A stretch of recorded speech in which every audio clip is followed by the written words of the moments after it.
Hello everyone, welcome to Quick Code Academy. Today in this video I'm going to tell you how we can use the creation operator and how they work exactly. So we are going to talk about three operators from RxJs using Angular. Those are of, from, and the last one is interval. So these three we are going to cover, and those are most useful when we use it in Angular. So first is of.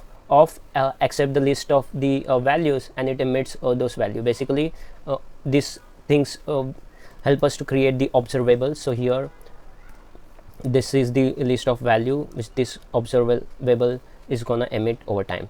So how to create that? Of and the list of values, then the way we subscribe to observable, and here I'm just gonna say console.log e, and let's just see it on our developer tools. So here see, this is how it's emitting those values 1 2 3.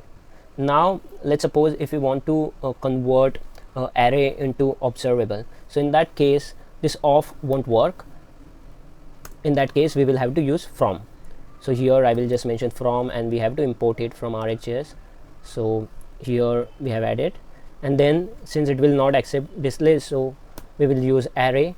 And now let's just see. So I will change these values to 4 5 and 6, and I will comment this as of now, and let's just see what are we getting in the console. So 4 5 6 we are getting, right?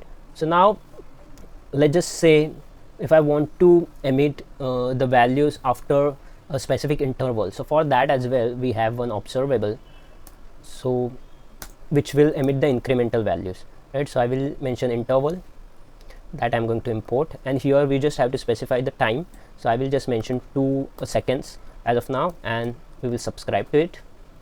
And same, I think I will copy paste the same code from here, and let's just paste it, and let's see how we will get these values.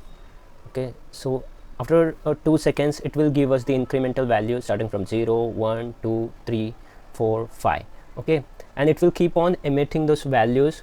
So something like this, if we are using in our application, make sure that we unsubscribe it in the our ng-on-destroy method, so that it will not accumulate our over time and cause some performance issues. So we have to be very careful when using this interval kind of operator.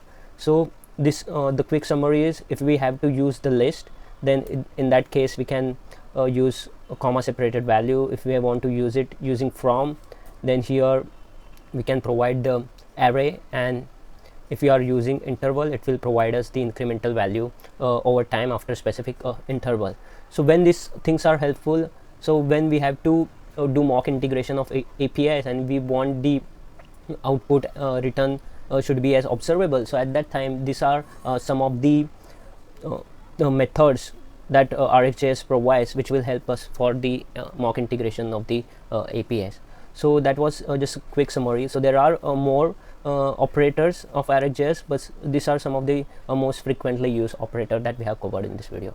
And I hope you have liked this video and you have learned something from this. And if you want more videos like this, make sure to like this video and subscribe to Quick Code Academy for more videos like this. Thank you.